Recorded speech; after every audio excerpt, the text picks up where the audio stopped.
Hello everyone, welcome back to study Adda. Friends, R O सामान्य हिंदी की जो हमारी क्लास चल रही है उसी में आज हम आगे के प्रश्नों को देखेंगे। 2015 यही पेपर सॉल्व करवाया जा रहा है और इसमें हमने 30 क्वेश्चन किया था। आज हम 31 से देखेंगे।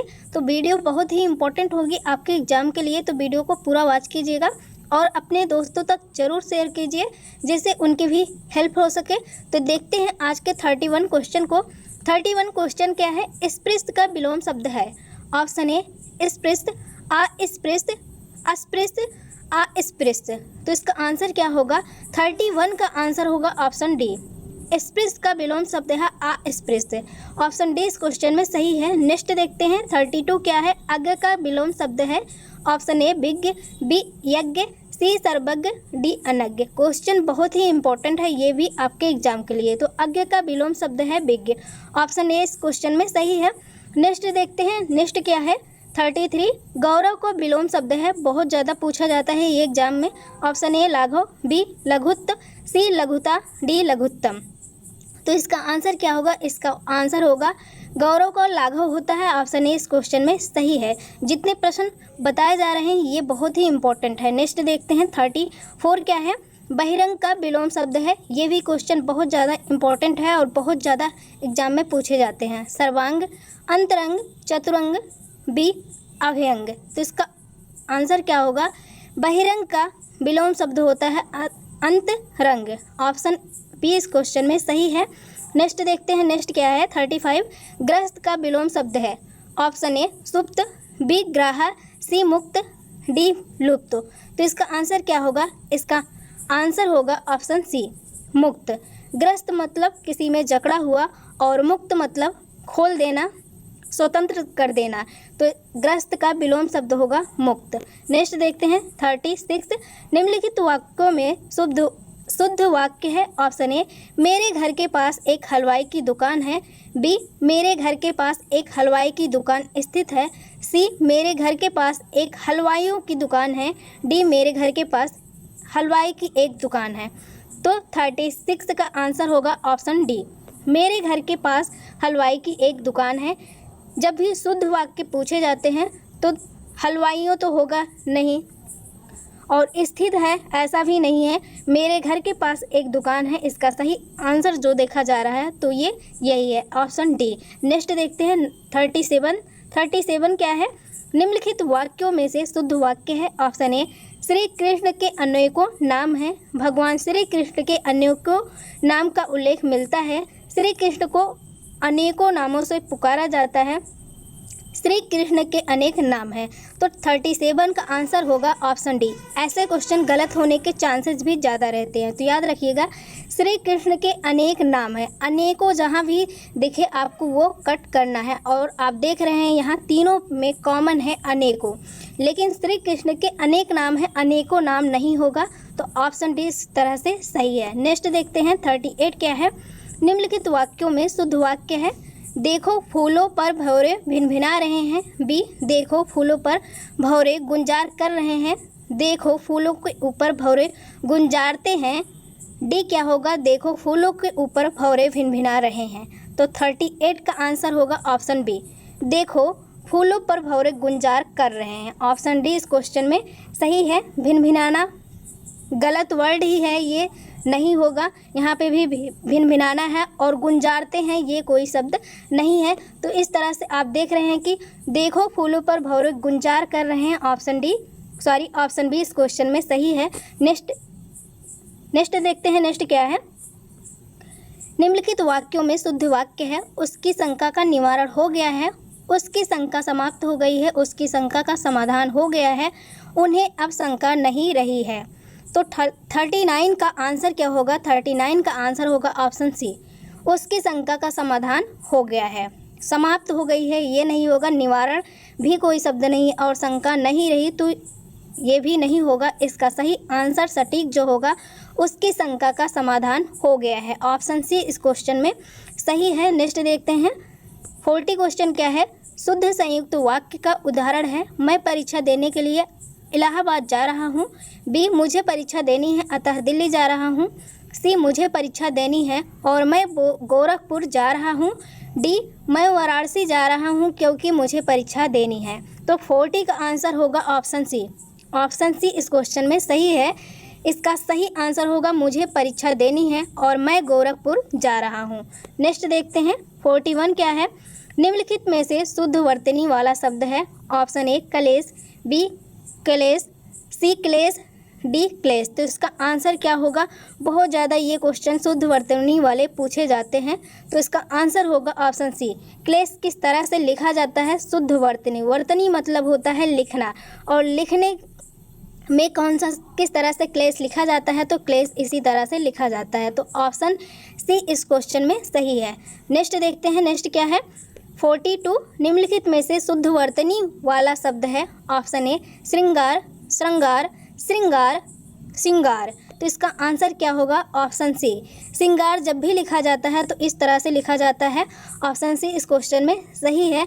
इस तरह से श्रृंगार जो लिखा जाता है वो गलत होता है। तो श्रृंगार याद रखिएगा। ये क्वेश्चन भी कई बार एग्जाम में बार बार पूछे गए हैं, तो ये क्वेश्चन भी इम्पोर्टेंट है आपके एग्जाम के लिए, आप किसी भी एग्जाम की तैयारी कर रहे हो। 43 क्वेश्चन को देखते हैं। 43 क्वेश्चन क्या है। निम्नलिखित में से शुद्ध वर्तनी वाला शब्द है। उज्ज्वल, उज्ज्वल, उत्तज्वल, उत्तज्वल। तो इसका आंसर क्या होगा।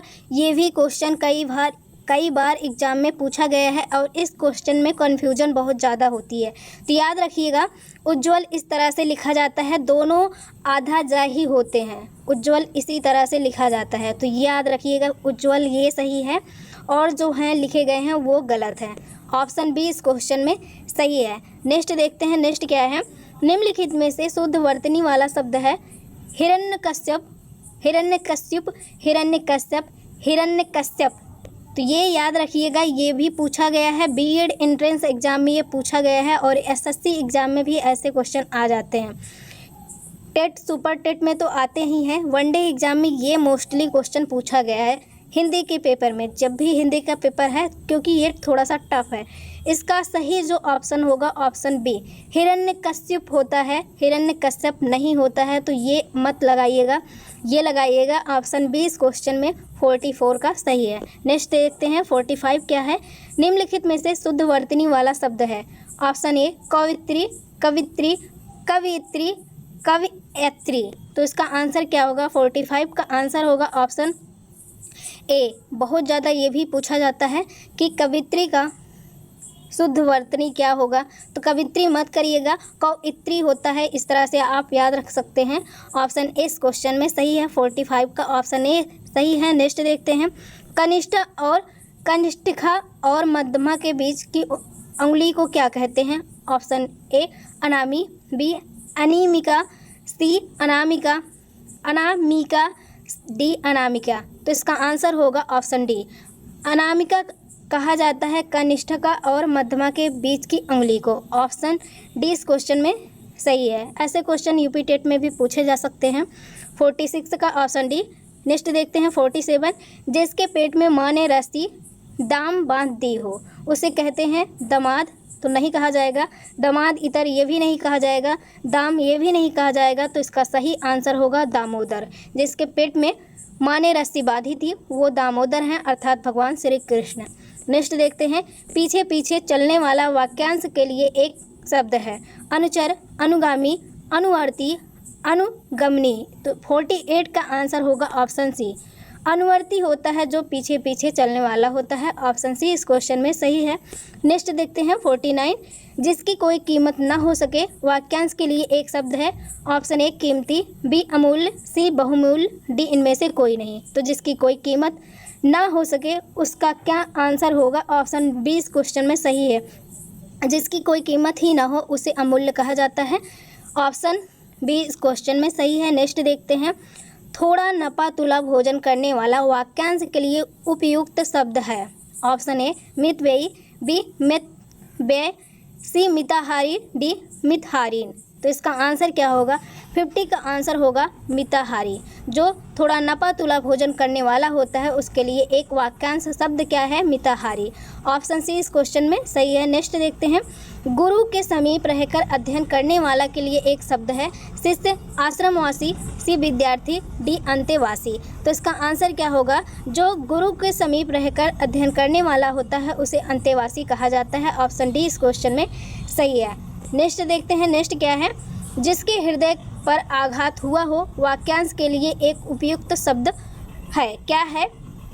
ममराहित, मरमाहत, ममराहुत, ममराहूत। तो इसका आंसर क्या होगा? 52 का आंसर होगा ममराहत। जिसके हृदय पर आघात हुआ हो उसके लिए एक वाक्यांश जो उपयुक्त शब्द है वो मरमाहत है। ऑप्शन बी इस क्वेश्चन में सही है। नेक्स्ट देखते हैं, जो अपने पद से हटाया गया हो के लिए एक उपयुक्त शब्द होगा, क्या होगा? पदभ्रष्ट, पदोन्नत, पदानुगत, पदच्युत। तो क्या कहा जाता है? जो अपने पद से हटा दिया गया हो उसे कहते हैं पदच्युत। ऑप्शन डी इस क्वेश्चन में सही है। नेक्स्ट देखते हैं 54 क्या है?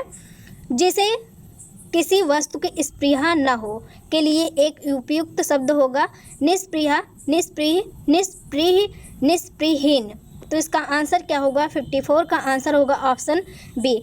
जिसे किसी वस्तु को स्पृहा न हो उसे निस्पृह कहा जाता है। ऑप्शन बी इस क्वेश्चन में सही है। नेक्स्ट 55 क्या है? जिसके पूर्व में कोई आशा न हो वाक्यांश के लिए उपयुक्त शब्द होगा प्रत्याशित, अप्रत्याशित, अप्रत्याशित, अप्रत्याशित। तो इसका आंसर क्या होगा?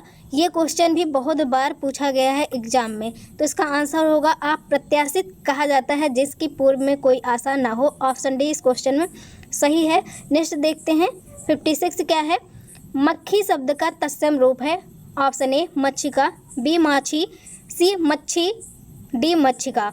तो तत्सम शब्द पूछा जा रहा है मच्छी का। तो ऑप्शन डी इस क्वेश्चन में सही है। मच्छिका कहा जाता है। मक्खी का जो तत्सम होता है वो मच्छिका होता है और तद्भव क्या है? मक्खी है। तो याद रखिएगा। हल्दी, ये क्वेश्चन भी यूपी टेट में आ चुका है, कई बार पूछा गया है। हल्दी शब्द का तत्सम रूप है। ऑप्शन ए हरद्रिका, बी हरिद्रा, सी हरिद्रा, डी हल्दा। तो इसका आंसर क्या होगा? इसका आंसर होगा हरिद्रा। ऑप्शन सी इस क्वेश्चन में सही है। हल्दी का जो तत्सम होता है वो हरिद्रा होता है और तद्भव हल्दी होता है। नेक्स्ट, हुलास शब्द का तत्सम रूप है हिलास, बिलास, हास, उल्लास। तो हुलास का जो सही आंसर होगा ऑप्शन डी। हुलास शब्द का तत्सम उल्लास होता है और हुलास जो है एक तद्भव है। नेक्स्ट क्या है? नारियल, ये यूपी टेट का फेवरेट क्वेश्चन है। इवन आरो यारो में तो ये कई बार पूछा गया ही है। नारियल शब्द का तत्सम रूप है नारिकेल, नारिकेल, नारिकेल, नारिकेला। तो इसका आंसर क्या होगा? 59 का आंसर होगा। बहुत इंपॉर्टेंट फ्रेंड्स ये क्वेश्चन कराए जा रहे हैं। ऑप्शन ए नारियल शब्द का तत्सम रूप नारिकेल है। नारिकेला मत करिएगा, नारिकेल है। नारियल का जो तत्सम है वो नारिकेल है और तद्भव नारियल है। ऑप्शन ए इस क्वेश्चन में सही है। और आज के आखिरी वीडियो का आखिरी प्रश्न है 60। सिंह शब्द का तत्सम रूप है श्रृंग, सिंग, श्रृंग, सिंग। तो जिस तरह से आपने श्रृंगार में देखा था उसी तरह से ये भी होगा, श्रृंग होता है। यहाँ पे जो श्रृंग लिखा गया है वो नहीं होगा, श्रृंग होगा। ऑप्शन सी इस क्वेश्चन में सही है। सिंह का तत्सम रूप श्रृंग होता है और ये जो 60 क्वेश्चन है बहुत ही इम्पोर्टेंट है। तो फ्रेंड्स ये रहे आज के 60 क्वेश्चन। पार्ट 2 में आपको वीडियो में पूरा करवा दिया गया है क्योंकि 60 क्वेश्चन आते हैं आपके RO से हिंदी में। हिंदी से 60 क्वेश्चन आते हैं। वीडियो कैसी लगी ज़रूर कमेंट करके बताएं। Thank you for watching this video.